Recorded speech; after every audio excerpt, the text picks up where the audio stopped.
నమస్తే, welcome to మనం TV. నేను వలి. ప్రస్తుతం లైవ్ లో జాయిన్ అయ్యారు జనసేన పార్టీ రాష్ట్ర అధికార ప్రతినిధి అడ్వకేట్ రజనీ గారు. వారితో మాట్లాడదాం. రజనీ గారు నమస్తే అండి. నమస్తే అండి. రజనీ గారు, పిఠాపురంలో రాజకీయం రోజు రోజుకి చాలా రంజుగా మారుతున్న పరిస్థితి కనిపిస్తోంది. సినిమా వాళ్ళు కావచ్చు, టీవీలకు సంబంధించిన యాంకర్లు అందరూ కూడా తిరిగేస్తున్నారు, ఆయా పార్టీల తరఫున ప్రచారం చేస్తున్నారు. యాంకర్ శ్యామల కూడా ప్రచారం చేస్తూ, వంగా గీతకు ప్రచారం చేస్తూ పవన్ కళ్యాణ్ ఉద్దేశించి కొన్ని కీలకమైన కామెంట్స్ కూడా చేసిన పరిస్థితి కనిపిస్తోంది. ఎట్లా ఉంది మేడం పిఠాపురంలో ఉన్నటువంటి పరిస్థితి? సార్, దొంగలు ఒక దగ్గర చేరుతారు, ధర్మ పోరాటంలో మంచి వాళ్ళు నిలబడతారు అంటూ ఈరోజు సరదాగా కామెడీ చేసుకునేటటువంటి జబర్దస్త్లో ఆర్టిస్టులు సైతం ధర్మ పోరాటంలో అన్నయ్యతో నిలబడతాను అంటూ ఈరోజు ప్రతి ఒక్కరూ ముందుకు వచ్చినటువంటి దృశ్యం మనం చూసాం. వీటన్నిటితో పాటు నాటికల్లో నటించేటటువంటి చిన్న చిన్న బుల్లి తారలు కూడా పాపం వాళ్ళ వంతు బాధ్యతగా ధర్మ పోరాటం చేస్తున్నాడు, అన్న కష్టపడుతున్నాడు, చూడండి మేము ఆడవాళ్ళం అయ్యి వయసులో మేమే మేకప్ వేసుకొని ఎక్కడ పేమెంట్ ఎక్కడ ఇస్తే అక్కడికి పరిగెట్టే టైంలో ఈరోజు అంత అందగాడైనటువంటి వ్యక్తి ఈరోజు సినీ పరిశ్రమల్లో డబ్బు సంపాదించుకోవడం వదిలేసి ప్రజల కోసం పోరాడుతుంటే, ప్రజలు అయినా సరే ఓడించినా సరే అదే ప్రజల కోసం చెయ్యి వదలకుండా నిలబడుతున్న ఒక వ్యక్తిని అన్నా అనే పదానికి అర్హుడైనటువంటి వ్యక్తమ్మ అంటూ గడప గడపకి ప్రచారం చేస్తున్న దృశ్యం నిజంగా కనువిందు అవుతుందండి పిఠాపురంలో. అదే రకంగా శ్యామలమ్మ, ఈ శ్యామలమ్మ ఎందుకు వచ్చిందంటే, శ్యామలమ్మ గారి మీద భర్త మీద ఉన్నటువంటి కేసులు చాలా దారుణమైనవి. చీరాలలోని స్టోట్పురం వాస్తవ్యుడు, లేకపోతే దొంగల ముఠాలో వన్ ఆఫ్ ద నెంబరు ఈ శ్యామల మొగుడు. పాపం శ్యామల గారు ప్రేమించి ఒక దొంగని పెళ్లి చేసుకున్నాక దొంగ అయ్యాడా అనేది ఇక మనం తెర మీదకి వెళితే కొన్ని విషయాలు బయటకు వస్తాయి. అయితే కానీ ఎంత ధైర్యం ఉంటే ఈరోజు సినీ తారలు, లేకపోతే క్యారెక్టర్ ఆర్టిస్టులు, లేకపోతే బుల్లితెర వాళ్ళు అందరూ ఒకవైపుకి వస్తే ఎంత ధైర్యంగా ఈరోజు వంగా గీత గారి పక్కన ప్రచారం చేస్తూ సినిమాలో డైలాగులు ఇక్కడ కొట్టద్దండి అని మాట్లాడుతున్నటువంటి శ్యామల గారిని చూస్తే చాలా ఆశ్చర్యం అవుతుందండి. వాళ్ళ తోటి ఆర్టిస్టులే దీనికేం పోయే కాలం వచ్చింది, ఎంత పేమెంట్ తీసుకుంటే మాత్రం అన్నయ్యకి ఎదురెళ్తుందా? అసలు ఏ రోజన్నా అన్నయ్య ఆడియో ఫంక్షన్ కి ఏమైనా రానిచ్చే పరిస్థితి ఉందా అండి? ఈరోజు మనం ఏంటి, మన పరిస్థితి ఏంటి? ఒకవేళ అవతలోడు పేమెంట్ ఇచ్చి పని చేయమన్నా లేదులేండి అన్నకి విరుద్ధంగా మనం చేయలేము, ఆయన ధర్మ పోరాటం చేస్తున్నాడు, ఏదో డబ్బులకి ఇబ్బంది తప్ప కానీ చాలా పదునైన మాటలు మాట్లాడుతున్నారు. ఆయన సినిమాల్లో డైలాగులు బాగానే చెప్తారు, అదే డైలాగులు ఇప్పుడు ప్రచారంలో కూడా మాట్లాడుతున్నారు. డైలాగులకు ఎవరు పడిపోయే పరిస్థితి లేదు. జగన్మోహన్ రెడ్డి గారిని చాలా బలంగా కోరుకుంటున్నారు. వంగా గీత గారి ప్రచారంలో భాగంగా నేను తిరిగిన ప్రతి గ్రామంలో కూడా ఇదే పరిస్థితి ఉంది అని చెప్తున్నారు. ఎలా చూస్తారు మేడం? అవునండి, అసలు ఆవిడ చెప్తుంది డైలాగులకి పడిపోరని. ఈవిడ వేసే మేకప్లకి చూసి పిఠాపురం వాస్తవ్యులు పడిపోతారనుకుంటుందా ఏంటి? అన్నయ్య డైలాగులకి పడిపోకపోతే అన్నయ్య డైలాగులకి పడిపోరండి అంటున్న ఆవిడ ఈవిడ వేసిన మేకప్లకి పడిపోతారా అండి? అందులో ప్రచారంలో భాగంగా ఆవిడ ఒక డైలాగ్ వాడారు. ఇప్పుడేనండి ఒక ఇంటికి వెళ్ళాను, ఆ ఇంట్లో ఒక ఆవిడ అమ్మ వంగా గీత గారినే గెలిపిస్తాను, గెలిపించకపోతే నేను ఇంకా చచ్చిపోతాను అంటుంది. అసలు ఆ చచ్చిపోయేంత ప్రేమ ఏంటో చూస్తుంటే నాకు ఆశ్చర్యం అవుతుందని. నీకు డైలాగులు రాసిన వాళ్ళు ఎవరమ్మా? ఈరోజు వంగా గీత గారు గెలవకపోతే చచ్చిపోతానన్న వాళ్ళు ఎవరెవరు తల్లి? ఈరోజు ఏ ప్రజారాజ్యం బొమ్మగా తెర మీదకు వచ్చిందో అన్నా అంటూ ఈరోజు కొణిదెల చిరంజీవి గారిని పిలిచిందో, తర్వాత మళ్ళీ టీడీపీకి వెళ్ళింది, బలమైన ఎంపీ హోదాలో ఉంది. ఆవిడట ఈవిడకట మొదటి నుంచి తెలుసట, మొదటి నుంచి ఈవిడతో ప్రయాణం చేసిందంటే ఈవిడ కాకినాడట. మరి మొదటి నుంచి ఈవిడతో ప్రయాణం చేసిందా, ఈవిడ తిరిగే పార్టీలతో ప్రయాణం చేసిందో మాకు కావాలా? ఎందుకంటే ఈవిడతో ప్రయాణం చేసి ఉంటే ఆ రోజు ప్రజారాజ్యం క్యాన్వాయ్లో కూడా ఈవిడ వచ్చి ఉండాలా. పాపం అప్పుడు చాలా చిన్నపిల్ల, అప్పుడప్పుడే క్యారెక్టర్లు వేసుకుని వచ్చిన పిల్లేమో, అప్పుడు రాలే, అప్పుడు రాబుద్ది కల. తర్వాత టీడీపీలోకి ఒక ఎంపీ హోదాలోకి వచ్చింది, అప్పుడు రాలే, అప్పుడు పాపం చీరాల వాస్తవ్యుడితో ప్రేమలో ఉండి బహుశా అప్పుడు కుదరలే, ఇప్పుడు వచ్చింది మరి తెర మీదకి.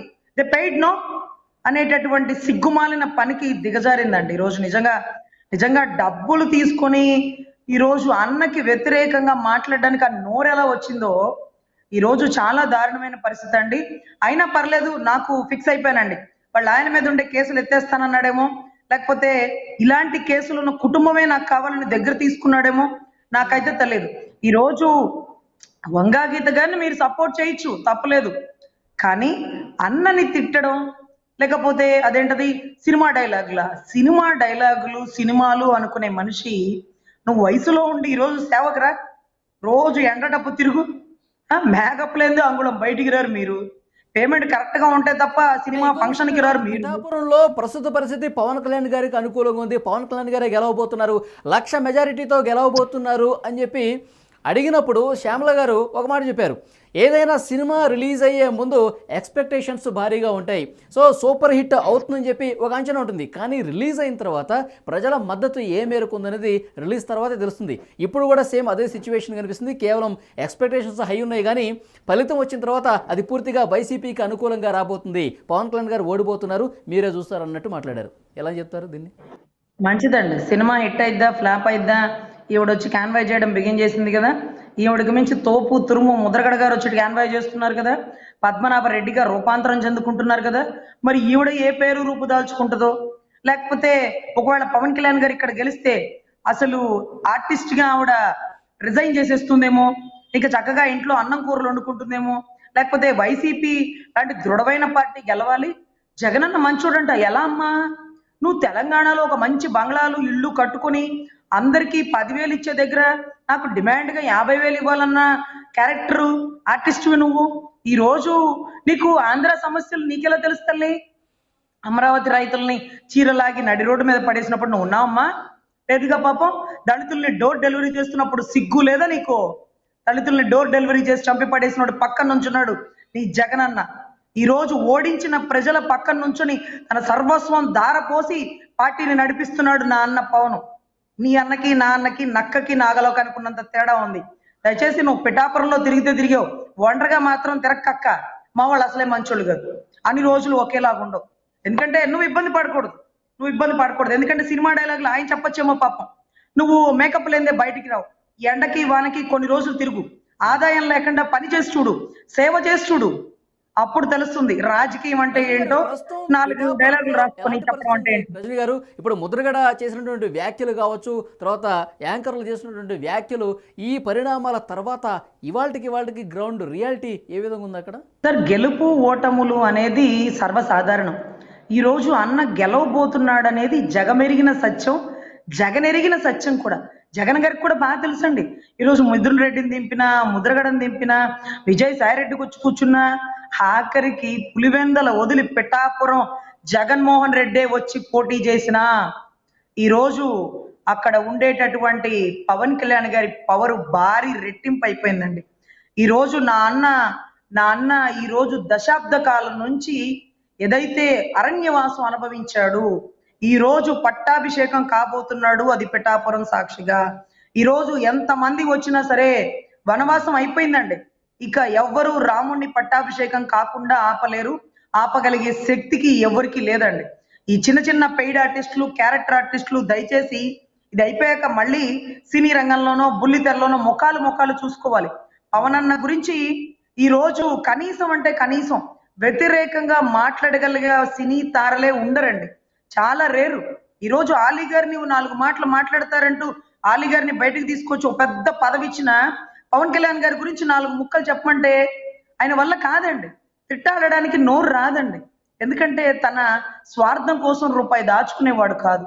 ఈ రోజు నా అన్న పడ్డ కష్టం దశాబ్ద కాలం నుంచి ఓడిపోయినా సరే జనాల్ని వదలకుండా ఈరోజు సినిమా రంగంలో వచ్చే డబ్బులన్నీ బోర్డర్లో సైనికులకి, ఉద్దానం కిడ్నీ బాధితులకి, కౌలు రైతులు ఆత్మహత్య చేసుకుంటే ప్రభుత్వానికి లేని బాధ నా అన్నకి ఎందుకండి? ఏం చేశారని ప్రజలు అలాగే ఉంటారమ్మా, మనం ఆ చెయ్యి వేడకూడదు అంటున్న నా అన్న మాటలకి ప్రతి ఒక్కరు ఫిదా అయిపోతారండి. భారీ మెజారిటీతో గెలవబోతున్నాడు. ఈ శ్యామలక్క, ఇంకో అట్టికాయ తొక్క, కొత్త క్యారెక్టర్లు ఎవరు వచ్చినా సరే వీళ్ళు తెలుసుకోవాల్సింది ఒకటే, 175లో భారీ మెజారిటీ రాబోతుంది. నా అన్న విజయాన్ని ఇంకెవరూ ఆపలేరండి. Thank you very much Rajani గారు. నమస్తే అండి.